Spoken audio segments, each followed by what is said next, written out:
This is Bhavneet from the Drive With Us podcast, and you are listening to the My Stuttering Life podcast, hosted by Pedro Pena. So let's get started. What's up, guys? This is Pedro from My Stuttering Life, where you will hear the good, the bad, the very ugly. We're gonna laugh, we're gonna cry, but through it all, just know that you are not alone. So, let's get started. This is episode number 50, and my special guest is Adam Wright. Adam recently turned 40 and is married with 2 kids. This YouTube vlogger has been stammering for as long as he can remember. I am honored to have him as a guest with me on the My Stuttering Life podcast. Welcome, Adam Wright. Thank you very much for having me on, Pedro. It's a real honor to be here. Thank you, sir. This is a true pleasure and honor. Thank you. So we have a lot of topics to cover, so let's get started. So do you remember when you first began to stutter? No, not a specific moment or a time. I don't remember not stammering. So I suppose it's easier to say that I don't recall a time when I didn't stammer. So I have no period in my life that I can think of where I didn't stammer, but I'm told it was around the age of 4 or 5, around about that age. All right. Does it run in your family? Does anyone else stammer? No, nobody stammers in my family, what I know of. However, my sister, who is 18 months older than me, she began to stammer and around about the same age, 4, 5. And because she's 18 months older than me, apparently my mum and dad was thinking that's where I picked it up from. And then when my sister got to the age of about 6, she just stopped stammering. So my mum and dad just thought that's what would happen with me, and we would just wait 18 months and and I would stop as well. But obviously 18 months comes, 2 years comes, 20 years comes, and here I am today still stammering. That's very interesting how your sister stopped her stuttering, because my mom, she stuttered growing up, and at a point in her life, she told herself that she was done and that, no more will she have that stutter. And for her also, it stopped. And so, women must have extreme power of mindset. I don't really know, because mine started at the age of 5. And so, I'm a little bit older than you are, Mr. Adam Wright. But, I still have my stutter at the age of 49. So, who knows? Yeah, my own personal opinion is, I think it's very rare, isn't it? I think once you get into teenage years, I think you're 99% likely then you will go on and stammer for the rest of your life. That's what I think anyway. So, have you ever had speech therapy, and was it helpful? I did the normal in NHS, like the National Health Service, like we have in England, when I was young, around about 8 or 9, I think it was. And I remember drawing pictures and things like that. I'm not too sure why, but ultimately that didn't really help. I think for speech therapists, I think it's very difficult because they want to try and cure you, and there isn't a cure out there. So I think they really struggle with it, and because they're coming from that mindset of the medical model of disability, if you like, where everything has to be cured and everything needs sorting out. So that didn't really work. And then I tried a few other things. I was roped in to people proclaiming they could cure me, and spent lots of hard-earned money searching for a cure in my 20s.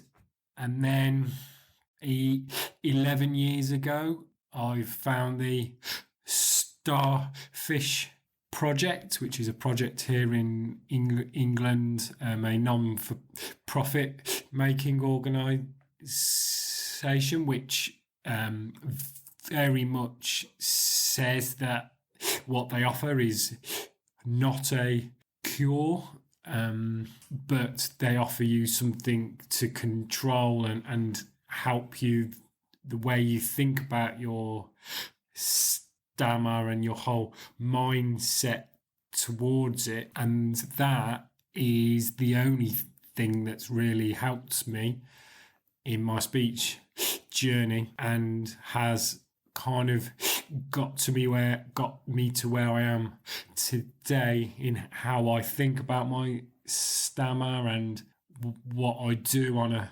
daily basis. I no longer let my stammer control me, whereas 11 years back it controlled everything that I did. It controlled every choice that I did during the day, whether to join into a conversation or whether to go to a certain event. It told me that I couldn't do things, so I missed out on them. So having gone from that to no longer letting my stammer dictate to me what I can and what I can't do is enormous for me. It's completely changed my life. It's changed my career. So that's where I am. Wow. We have similar backgrounds, because in my 20s, there were lots of people out there that have told me I can cure you. So there was this voodoo woman, and so I went to her, and she told me that she could cure my stutter. And so, you're 20 years old, you have some money in your pocket, and you're thinking, wow, this is awesome. So I walked in, and she told me to hold a rooster's foot over my head. Wow. And so she had hold on, it gets better.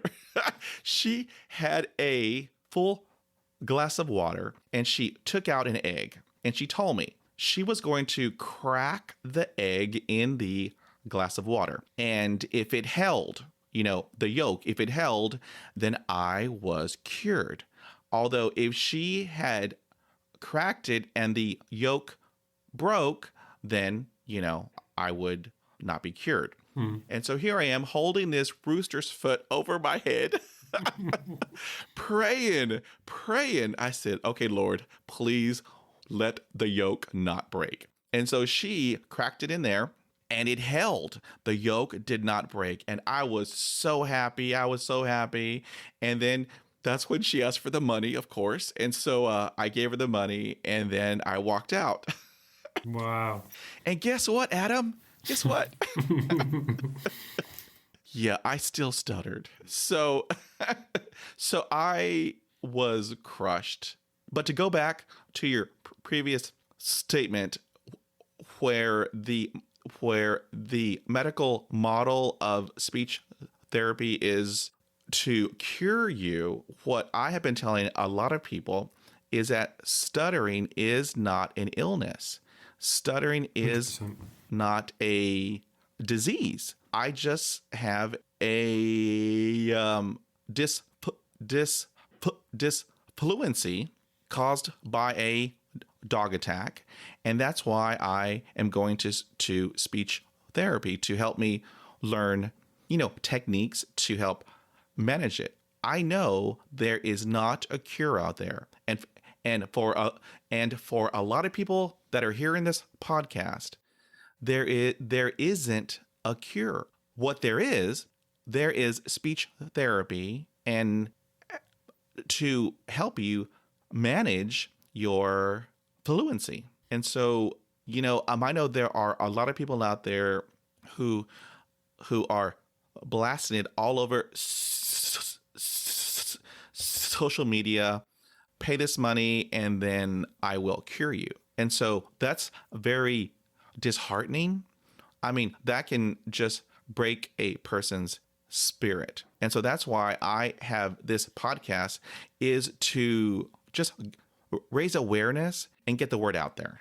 Yeah, and I think you're doing an amazing job. And I think the more we can reinforce that message that stammering or stuttering, whichever side of the pond you're from, I think if we can get it to be seen as not something that needs fixing and can be something that you can work with and doesn't have to be something that you're doing wrong. So when you're young and your mum and dad, and I can wholeheartedly understand being a parent myself, that you don't want to see your child in difficulty and struggling with anything. That must break your heart. But if we can get away from, we need them to stop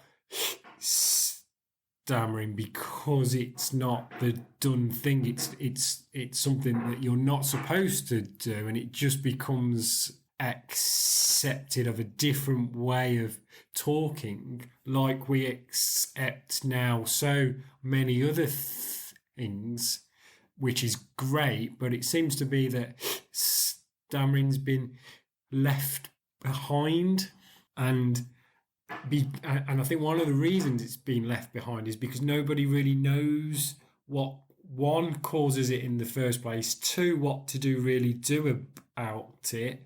If you do stammer, there's nobody knows, for instance, whether to help you and help you speak, or some people hate that, some people really like that.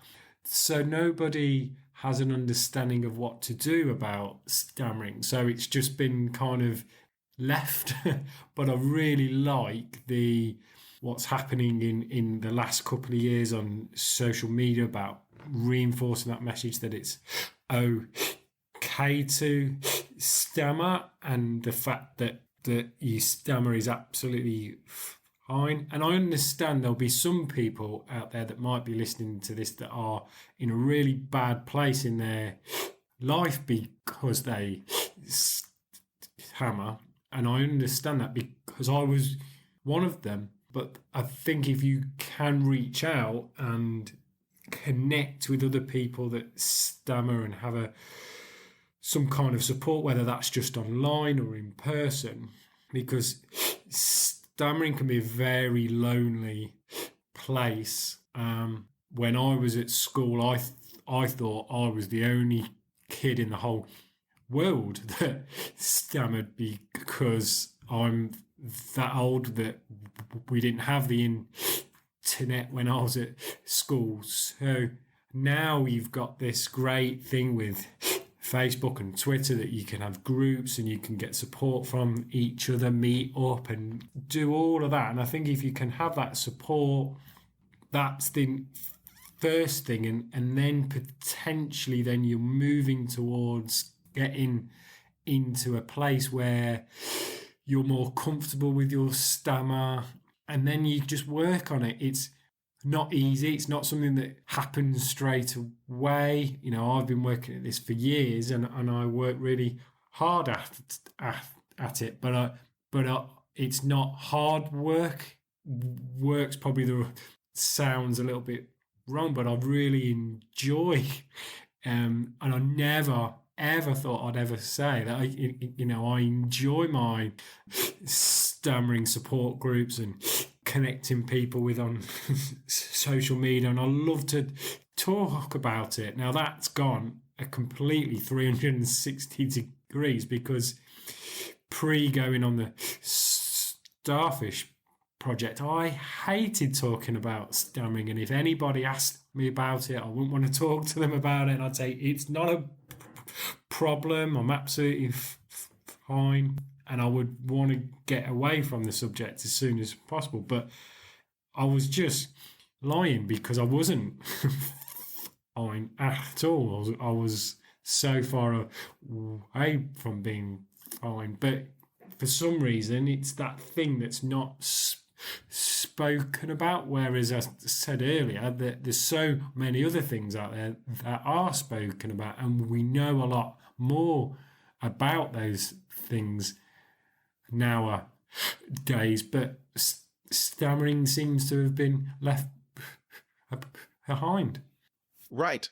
I totally agree with you, because it has only been recent that we've had many people pop up on social media that have stammers, that have stutters, and they are telling their positive message that if you do have a stutter, a stammer, that you are not alone, that there are other people out there who are living their lives and getting help and support from other people who stammer, because it is so important to have that support from another person who understands what you are going through. So you make a very good point. And then also, you were talking about school. You were basically all by yourself. And so I completely fall in that same category, because no one wanted to hang out with the kid who couldn't talk, the kid who would sputter and stutter and spit everywhere. Nobody wanted to hang out with that kid. And so going through that same continuum, how was school life during your later years with having a stammer? Yeah, it was really difficult. I was really lucky that I had a really good group of friends that I still see now to day. But I think my stammer meant that I could never be me. I could never be my true self, because I could never really, I'd maybe input into conversations, but I might have left certain things out or not said certain words. And I think it's how you act as well, because I had a reputation at school for being very loud and swearing a lot and things like that. But I was only that because when you shout and when you stammer, it's very, when you shout and when you swear, you very rarely stammer. So that's the reasons why I was doing that. So I had a perception of me that I was that person, a very disruptive person, shouted a lot, and at home I was completely different to that. My mum and dad would go to parents' evenings, and they would say to the teachers, "Are you sure you're talking about the same child here?" Because I was very, very different, and that's not what I wanted to do. I personally don't like swearing and shouting, but that's who my stammer made me. And no, I can never remember talking to anybody about it through my time at secondary school. No teachers ever come and approached me, and I would like to think nowadays that would be so much different, and you wouldn't be made to read out aloud in English class whenever you've got everybody laughing at you, or to get up and have to speak in front of people for whatever reason, because that was just a nightmare. That also happened to me in school with having to read out loud, and it was a nightmare. And so how I coped with it, I would just raise my hand and go to the restroom. So that's how I dealt with it. Yeah. That was only me. So do you have any advice for parents and teachers with regards to children who stammer? I'm asked this quite a lot on social media and YouTube and different things, and I think the main thing is not to make the child think that they're doing anything wrong. And I think it's how you interact in those early years is really crucial. And I don't think it doesn't necessarily always mean that the child will grow out of it. But I do think, my personal opinion is, it helps a lot about how they think about their stammer when they're only a child, has a big say in whether they continue to stammer into teenage years or not. So by reassuring them that they're not doing anything wrong and it's not their fault, because ultimately it's not their fault. They're not choosing to do it. Stammering something that's happening to them. So it's not as though they're wanting to do it. So they sure as hell shouldn't be told off for doing it. Or so just be reassuring towards the child. Ask them whether they would want any help. What do they want their parents to do about it? And try and have in an encouraging environment. Slow your own speech down. Make it very basic, so hopefully they'll try and replicate that. And then hopefully, because nobody would choose to continue to stammer into adulthood, but so if there is a chance that it is just a way of growing up, you're learning to talk, it's a complicated process, and just like learning to walk, you can get up a couple of times and then you take a few steps and then you fall down. Talking can be similar to that. So just go with it, and if you're a parent, try not to panic, and just be assured that if they do go on to stammering into teenage years and it looks likely they're going to stammer for the rest of their life, then that's okay as well, because as we well know, there are thousands of people out there that are leading happily successful lives, so it's not the end of the world. That is great advice. Wow, that was powerful. Wow. Let's change gears a little bit. Job-wise, did you ever experience discrimination at your job because of your stammer? I wouldn't say I experienced discrimination, because I've always worked in the caring and social work industry. I think that's helped me to have very supportive employers and managers.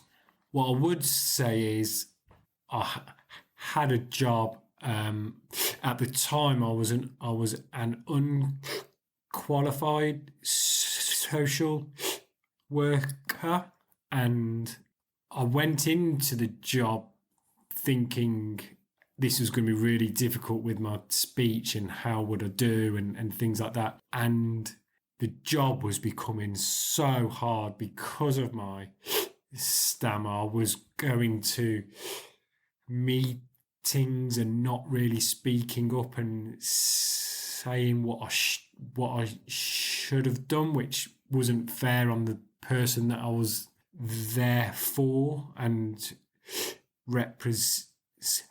I wasn't doing a good job for them. I wasn't doing a good job for me, and it made me feel awful because I'd walk out afterwards and think, oh, I haven't done a good job there. So it eats away at you and drains your confidence in your self-esteem and all those sorts of things. And I wasn't making certain telephone calls that I knew I had to make, or I was leaving them as long as I could. So things were getting delayed work-wise, and my throughput of work and things like that was all kind of slowing down. And I was thinking, this isn't good. I'm going to have to just give this job up and just go and do something completely different. And I was nearly there. I nearly made that choice to walk away from the job.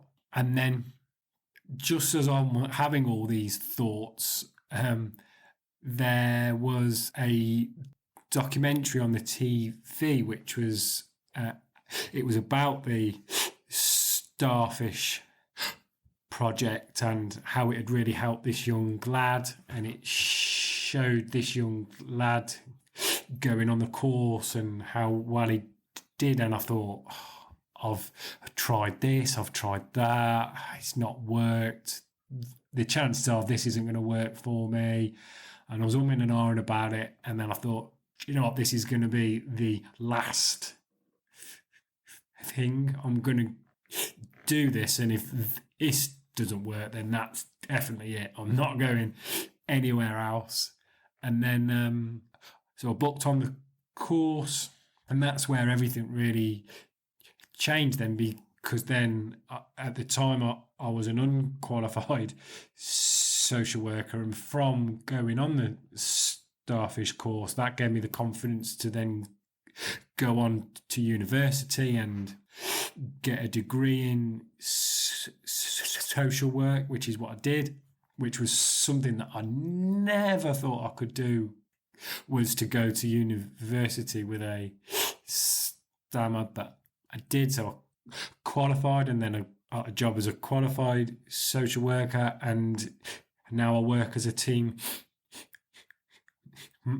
manager. So from where I was just about to walk out because of my speech as an unqualified social worker, and here I am today as a manager, is pretty mind-blowing, really. Wow, that is amazing. Congratulations. That's awesome. Thank you. Growing up and later on in your teens and adulthood, had you ever experienced depression because of your stammer? And if you did you ever seek treatment for it? I don't know whether it was depression. I think we're a lot more aware nowadays, aren't we, of depression and mental health and things like that. But I can definitely say it affected my life in a negative way, very, very much. Just the way it drains you, and it's exhausting, the way you think about your speech.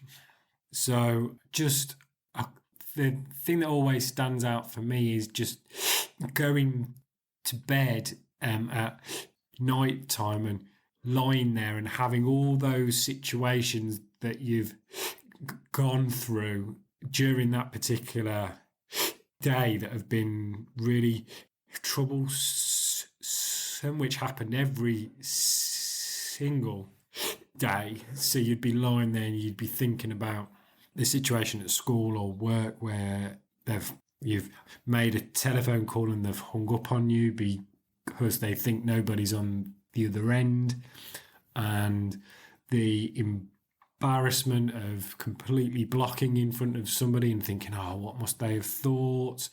And all those thoughts running through your head and just lying there thinking, oh, this is just shocking. And then you'd slowly turn then your attentions to the speaking situations that you knew you had coming up on the next day. And then you'd be lying there thinking, oh, I've got to do that tomorrow. How am I going to get through that? How am I going to manage this? What could I possibly do to try and get out of it? And then it just consumes you, doesn't it? It's just everything. It does. It everything. Does. While you were talking about having that block, I mean, I have so many memories of me having a block. I mean, a severe block where I'm not getting no oxygen to the brain. I'm turning a little blue. I get a little dizzy, and then, I may pass out. And then the other people are asking you, are you okay? Do I need to call somebody? Do we need to call 911? I said, I just have a block. Yeah. Let me get through the block. Give me 4 hours and it'll come out. Just hang with me, please. Yeah. I mean, obviously I still block to day, but nowhere near as much or as long before going on the Starfish project. But I mean, two things that always stand out to me and always come instantly to mind is once ordering a train ticket at a train station, and the man's behind the window, and I'm trying to order this ticket, and there's a massive queue behind me, and this block just seems to go on for ages, and man in the end, he gets really angry and frustrated because he's got loads of other people to serve, and he just throws a pen and a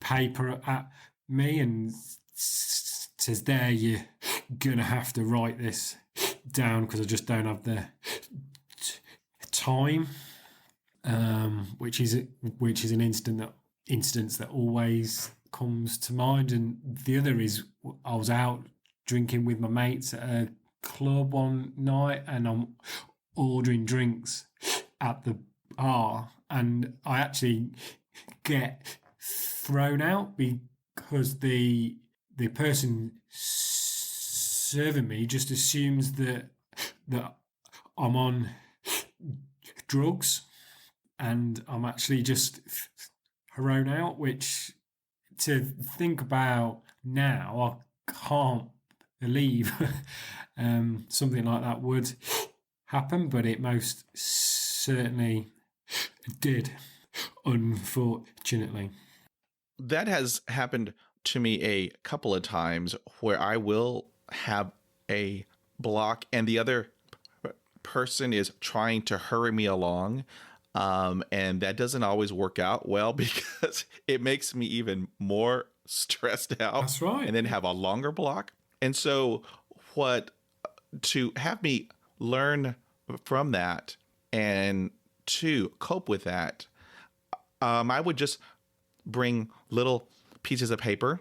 And so what I wrote on there was that I lost my voice, and that here is what I need, da-da-da. And that, first of all, to hand that piece of paper over, I felt extreme guilt. I felt shame. I felt less than. But, if you're hungry or if you need anything from a store, but you're your stutter is not letting you get it out, I just wrote down on a piece of paper that I lost my voice. Here is what I need. And then they would help me get it for me. And then as I'm walking away, I mean, I feel like crud. I mean, I feel horrible for having to lie, but you have to do what you got to do to, survive in this world. Definitely. You were talking about going out drinking with your lads. So I'm curious, does drinking help your stutter, or does it have the opposite effect? Does it make it worse? Definitely helps in terms of courage and more confident talking to people. So I can definitely remember, 18, 19, like I wouldn't even think about going and talking to girls, for instance, when we're out and about, if I hadn't had lots, if I hadn't consumed lots of alcohol. Whether it actually helped my speech or not, I'm not so sure. But in terms of confidence, yeah, I mean, it does help in that way. The problem there is you would usually drink so much to be able to build up the confidence that actually what you were trying to say was a load of rubbish anyway, therefore it wouldn't really work anyway. So, Yes, you are so true, because previously when I would go out and my drink is rum and coke. I mean, that is all that I drink. I love me some Jamaican rum and coke. And after like a couple of them, let me tell you, Adam, I have perfect speech. I can talk to anybody. And like what you were talking about earlier, that liquid courage, it gives you the courage to just talk to anybody and everybody. And people have told me, Pedro, drink every day. It's like, no, I can't really do that. Because, I have a job, I got to drive to work. So, I can't really do that. And it's not good for your liver as Oh, that's right. The liver. I forgot about the liver. Thank you, Adam. There right now with, all these new therapies coming out, there's a music therapy to help people who have a stammer. And people have told me, Pedro, please don't sing because, I can't really carry a tune. But do you think that might be a viable therapy for people who stutter? Possibly. What do you think? I think it's possible. I think singing, you don't stammer when you sing, and it's using that costal breath, which is a well-known technique to control a stammer. And that's what you do when you go to sing without even thinking about it subconsciously. You just do it. So everybody that goes to sing takes that breath without even knowing that they're doing it. So yeah, I think it can be a good way of increasing people's confidence and things like that, and how they feel about themselves and how they feel about their stammer. So that can only be a good thing, because I think it's so important. The way we think about our speech is so important. So anything that helps with that. And that leads me to this next topic. What is your most effective technique that you do to help you with your fluency? So the So as I've just alluded to, it's that costal breath that I was taught on the Starfish project. But I think just as important is the way I think about my speech and the way I approach my stammer. So with using a breath, a costal breath, but also the fact that not really caring whether I stammer or not is so important. So for me now, I judge a good speaking day, on not how fluent I was, but actually have I done everything during that day that I wanted to do? Have I ordered the everything that I wanted to order off the menu instead of choosing what I can say? Have I joined in every conversation that I wanted to join in on? Have I said exactly what I wanted to say at every time during that day? Have I made those telephone calls that I needed to make?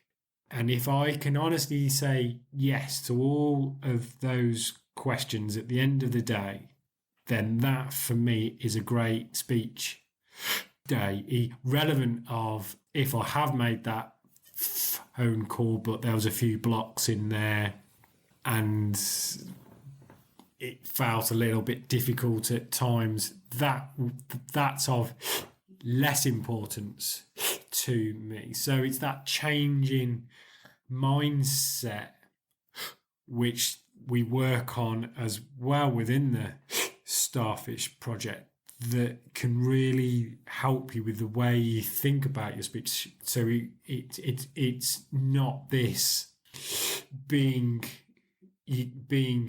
fluent is the only way to being successful, because what we're taught at the Starfish, it's not a cure, and therefore you are still going to have blocks. You're still going to have days when your speech is more challenging than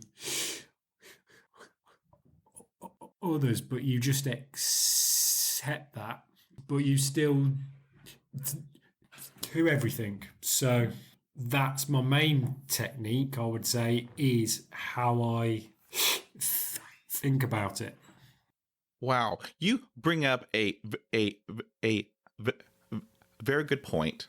Well, you made many great points, but the point that really stuck out is not caring about it. Because a long time ago, when I turned 40 years old, okay, pre-40, like what you were talking about, stuttering is physically draining and mentally draining. And so I reached a point where I was just done. I'm tired of just being tense all day long, you know, and then coming home and then I am just on the couch.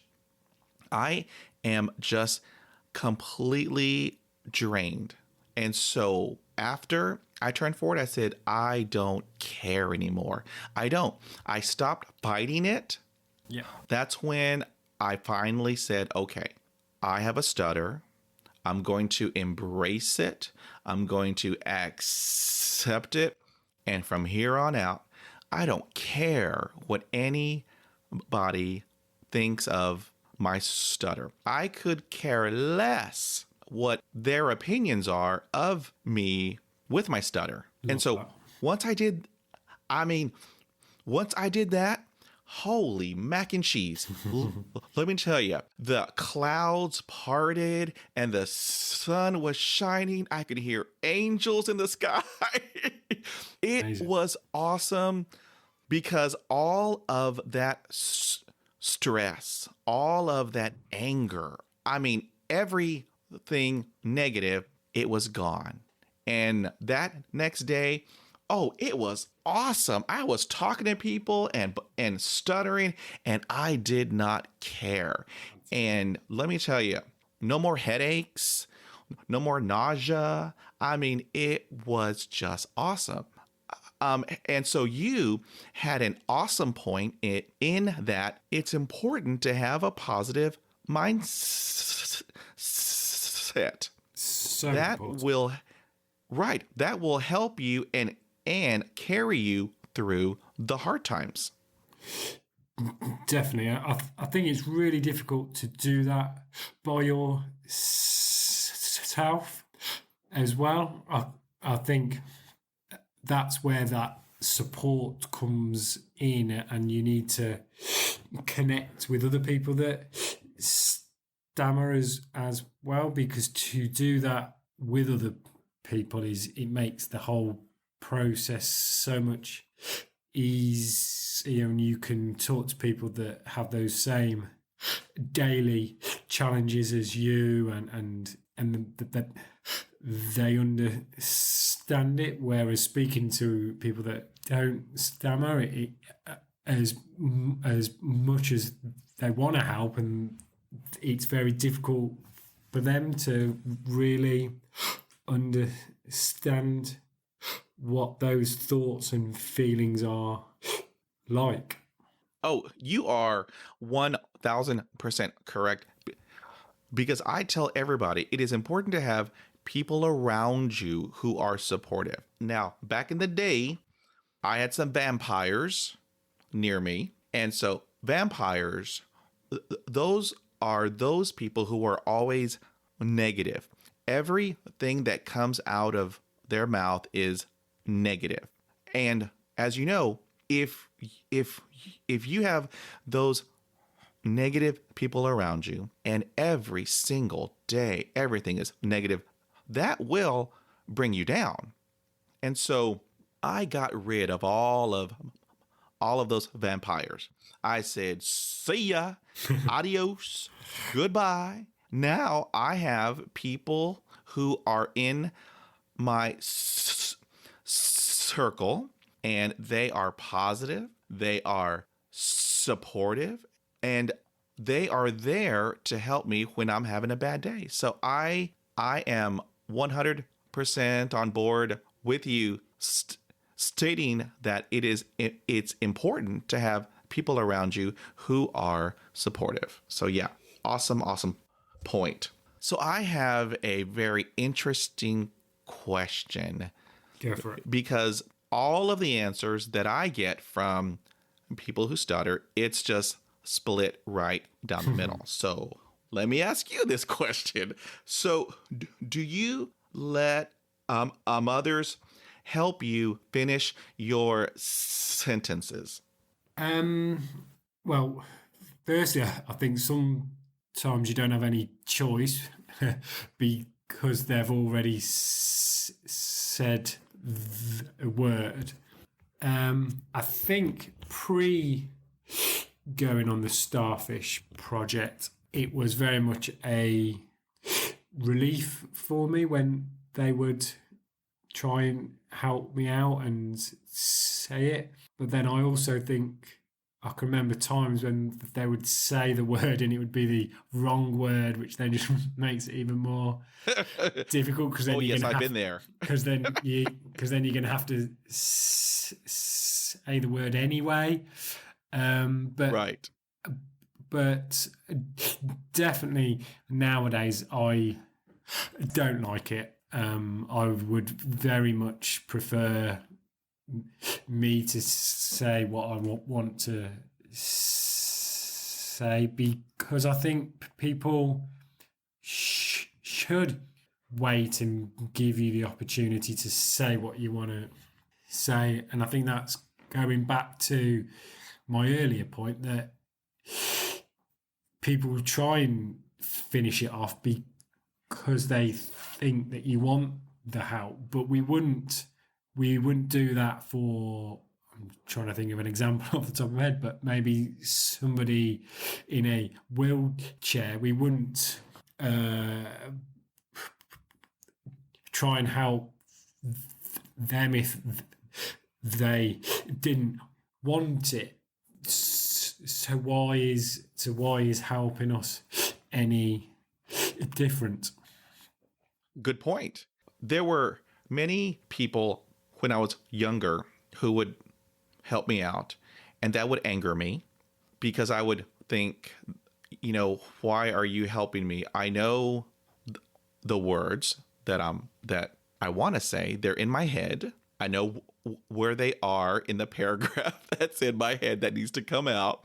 So when they would finish my thoughts, like what you had stated earlier, it was wrong, and that would even make me more more angry and more agitated. But after I turned 40, I said, who cares? Help me, help you, help me. Help me not turn blue and pass out on the street. If you know what I'm trying to say, help me, help you, help me get it out. It may take 4 hours, but guess what? It's going to come out. So that's just interesting. So here is another topic that is extremely interesting for a lot of people who stutter. And granted, it's split right down the middle. So when you are alone, can you speak without stammering? Yes, 100%. I always used to be able to. So even before doing the starfish course, if I was by myself, I could speak forever. I could speak to animals, do all of that. And I think that's because of that fear. I think stammering is such a complicated thing in our heads that when we're on our own, that fear isn't there. We're not thinking about our speech. We're not thinking anything else because there's nobody there. So the words just come out. I think there's something in that we only stammer through the fear of stammering. So it's about when we're by ourselves or talking to animals because we know they can't speak back and we're not particularly bothered what they think if we did stammer. That fear just isn't there. That is very interesting because I am the opposite. If I'm alone, I stutter. If I'm in the shower, I stutter. If I'm cooking and talking to myself, I stutter. If I'm talking to my cat my dog Ruby and my cat Jubal, I still stutter. It's weird, but I mean the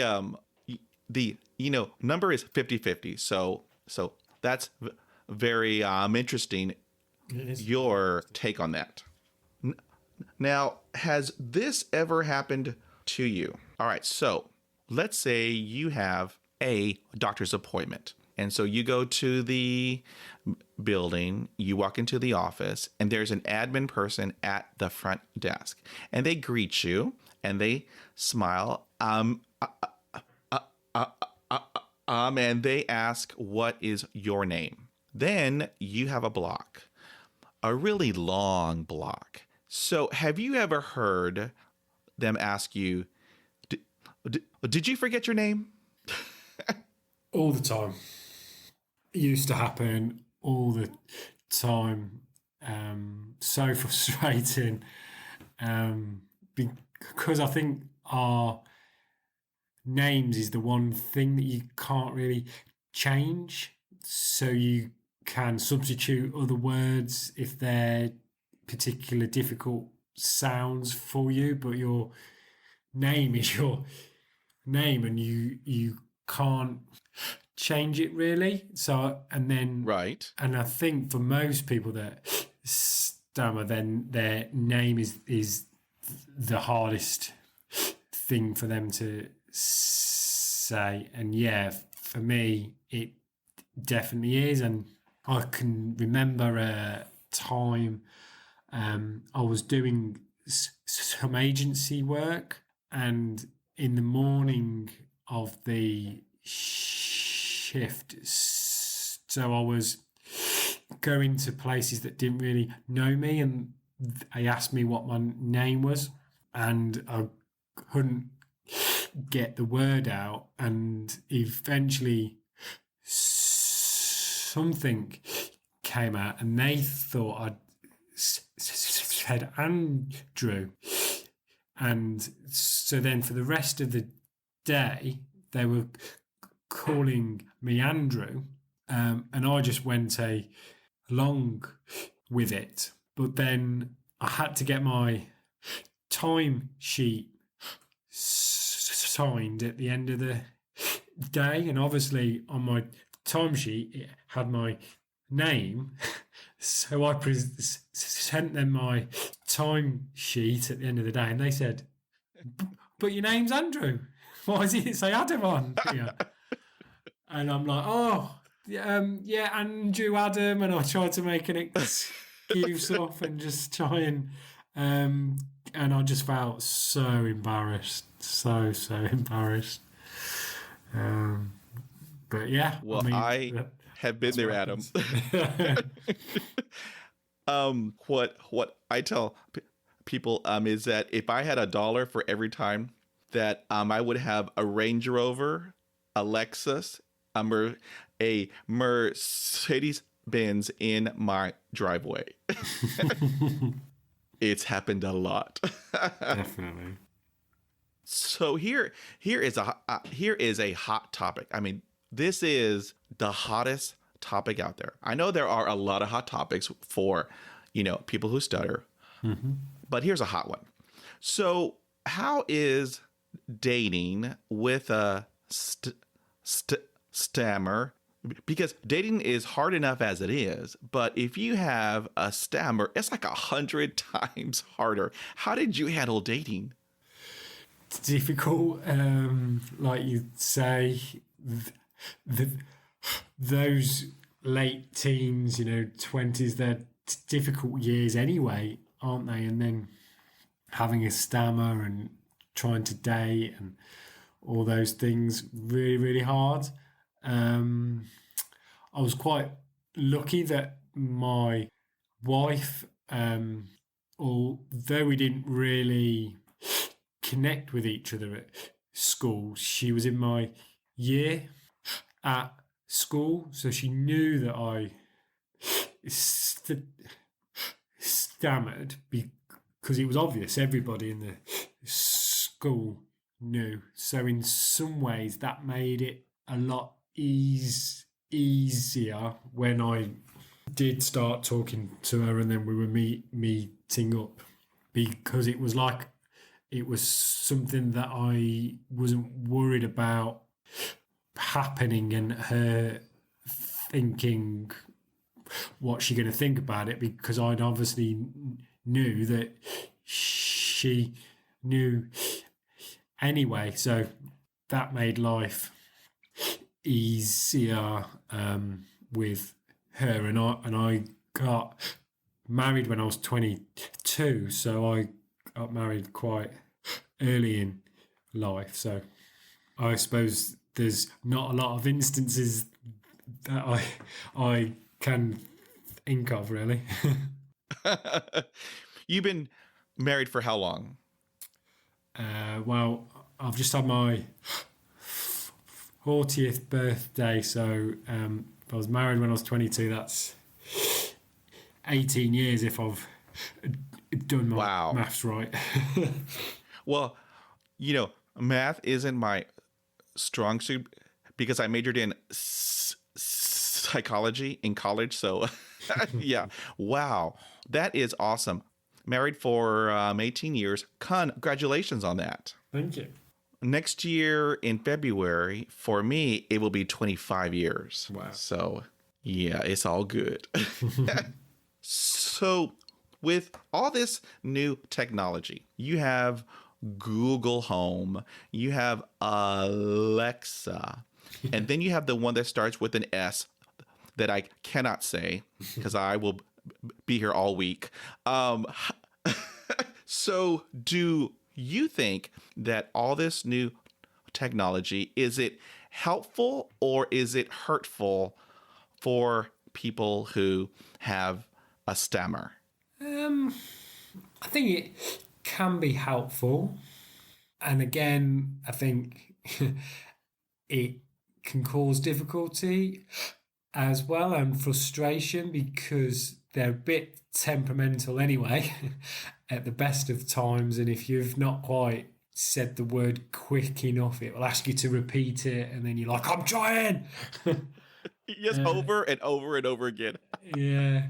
So, but then I think it has positives that you can practice with them as well and just have and play around with them a little bit and therefore have fun with your speech. And I think that's really important. You know, I like to think now with my speech, I'm having fun with my speech and trying new things and different types of techniques and having a little bit of a play and seeing what reactions that you get from people and things like that, really. So I think in some ways it can be good, but I think it's very much how you perceive your speech, whether you would see a device like that as a good thing or a bad thing.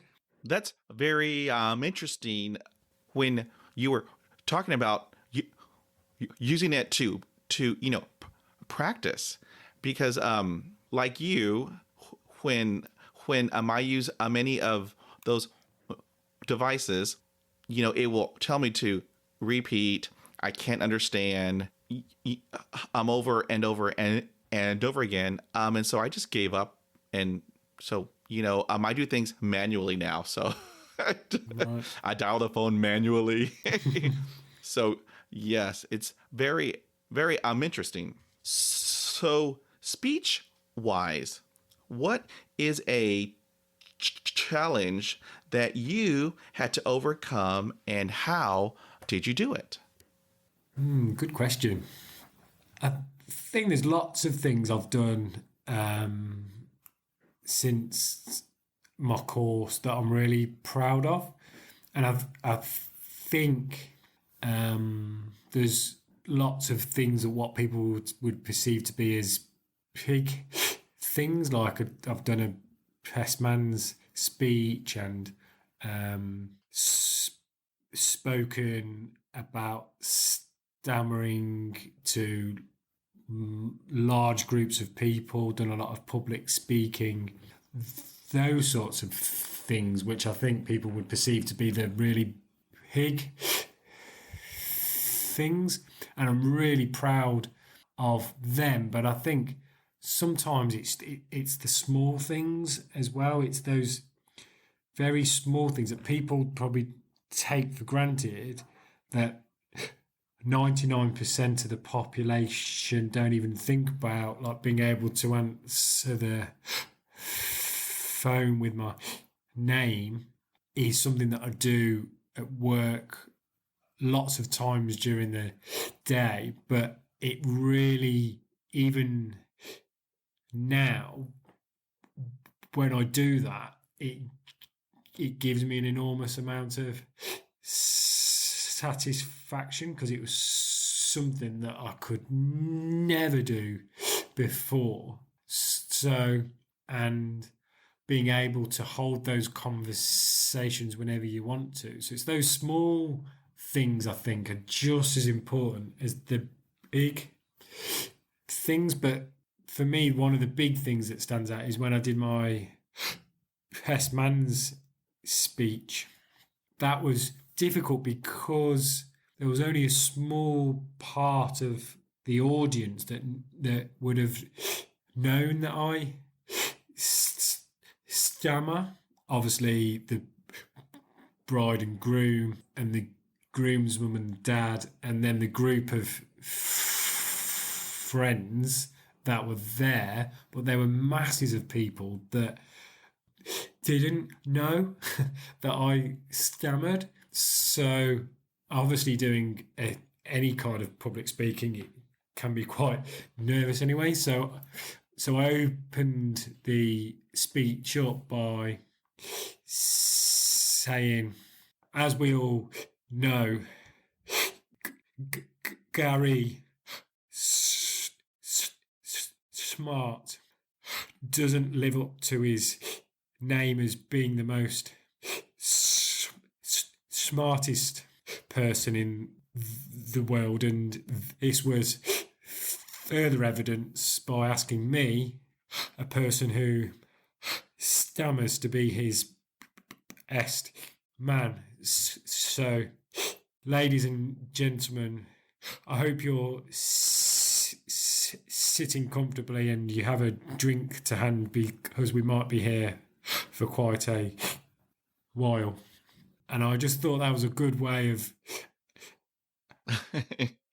How cool. Kind of opening up the speech and reducing that anxiety and the tension, but also kind of letting the audience know that I stammer, and I was all right with that, so they didn't need to feel awkward, because I'm definitely not feeling awkward about it. The one that I use a lot, and mainly in job interviews, but I'm everywhere. Mine is, I have a speech impediment.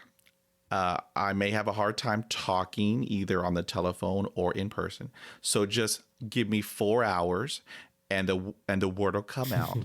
But if you know what I'm trying to say, help you. And that just, it wins everybody over. It puts everyone at ease. Definitely. And and then it lets everybody know that I am okay with my stutter. I am okay. I will not get upset. I will not get agitated. It is okay, because at this point in my life, I'm just having a good time. I am just living my best life. Brilliant.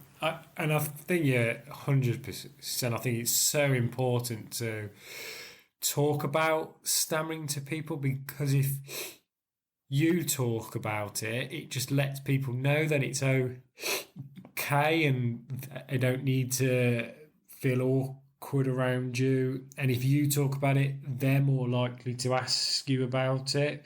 Whereas if you don't talk about it, then the stammer becomes worse, because you're more anxious about it and they're not too sure what to do. Are they to ask you about it, or are they going to be embarrassed asking you about it or talking about it? So it just helps the whole situation so much if we can just bring it up every now and again and just be comfortable with stammering and being comfortable with stammering. It's so helpful if you can do that.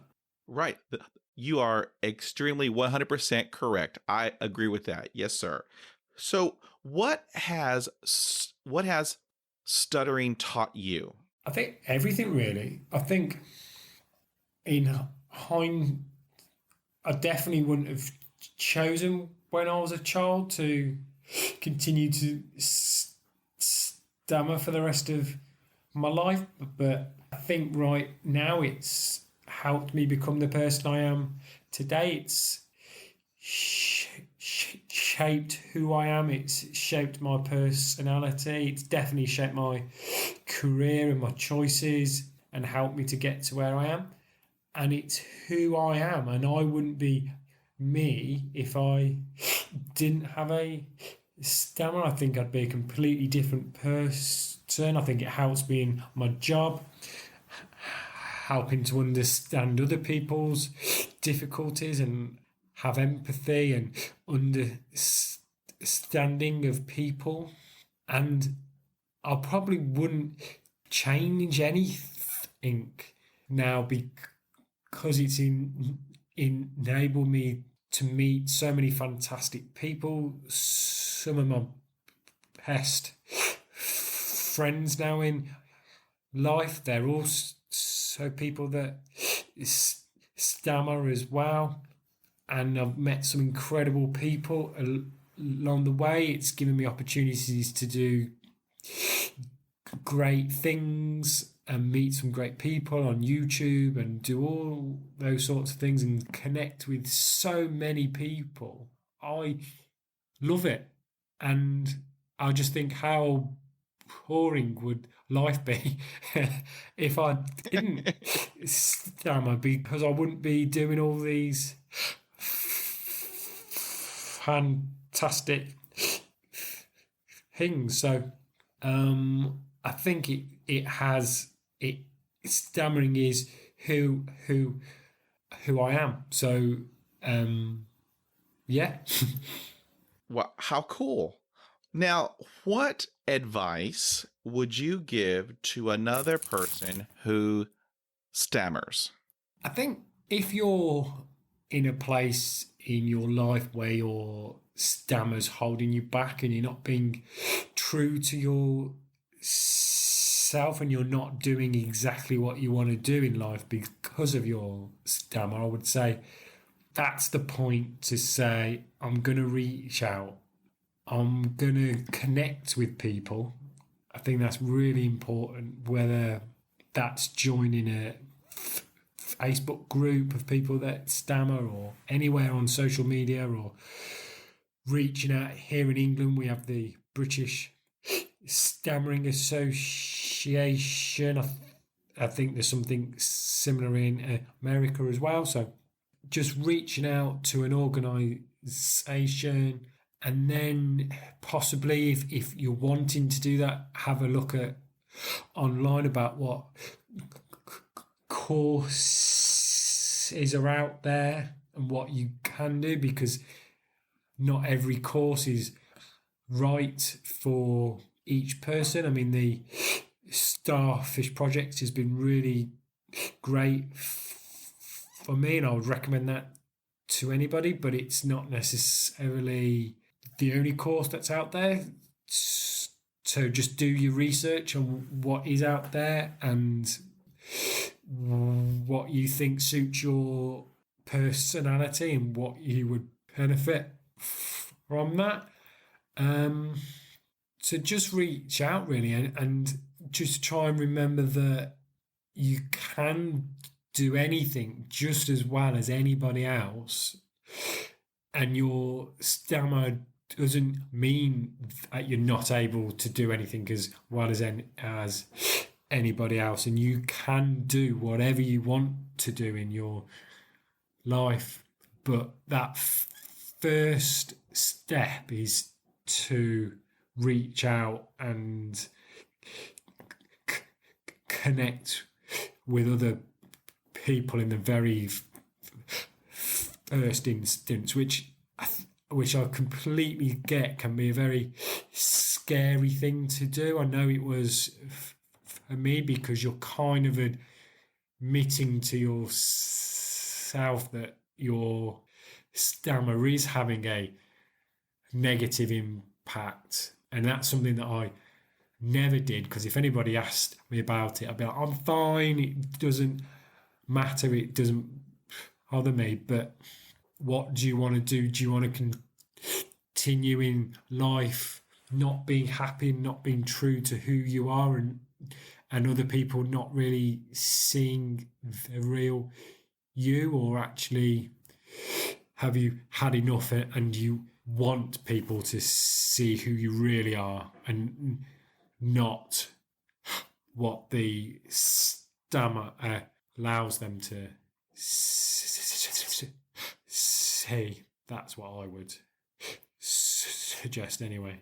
That is great advice. Wow, that's just awesome. That's powerful. That's powerful.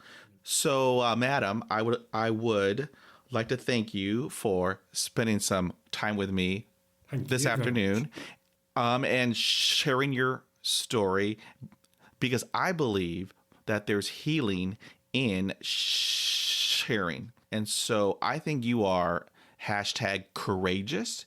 You're #awesome.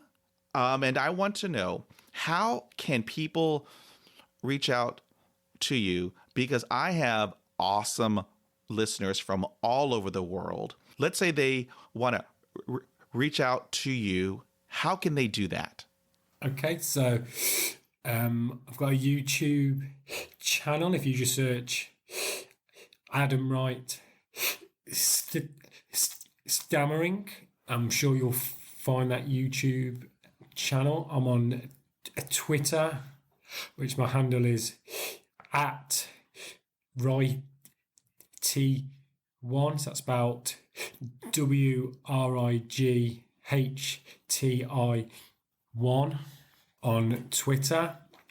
If you just put into Google Adam Wright stammering, I'm sure you will find lots of ways to be able to connect with me. There is also a documentary on YouTube which you can go and watch, which is called Adam Wright Living with a Stammer,